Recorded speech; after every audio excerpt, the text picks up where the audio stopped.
সফলতার কোনো শর্টকাট নেই। আমাদেরকে ভুল থেকে শিক্ষা গ্রহণ করতে হবে। আল্লাহ তাআলা পবিত্র কোরআনে বলেন, ইন্নাল্লাহা ইউহিব্বুত তাওয়াবিনা ওয়া ইউহিব্বুল মুতাতাহহিরিন। অর্থাৎ নিশ্চয়ই আল্লাহ তাদের ভালোবাসেন যারা তওবা করে ও নিজেদের সংশোধন করে। আল্লাহ তাআলা এখানে তার প্রতি তওবা করার কথা বলেছেন এবং সংশোধন করার কথা বলেছেন। আমি আপনাদেরকে একটি বাস্তব সত্য কথা বলবো।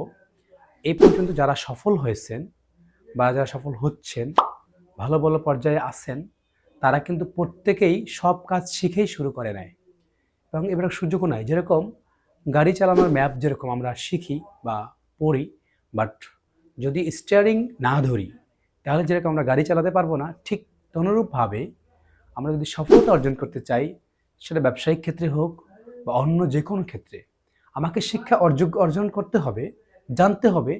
কিন্তু আমি শিক্ষা অর্জন করে যদি বসে থাকি, তাহলে সেখানে সফলতা পাওয়াটা দুষ্কর হয়ে পড়বে।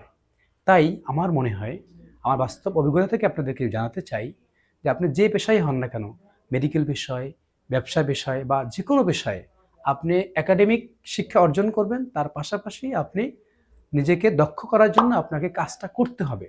তাই আমরা সকলে চেষ্টা করব এখন থেকে যে কোনো কাজ করার মাধ্যমে যে ভুলটা হবে ওখান থেকে আমরা শিক্ষা গ্রহণ করব।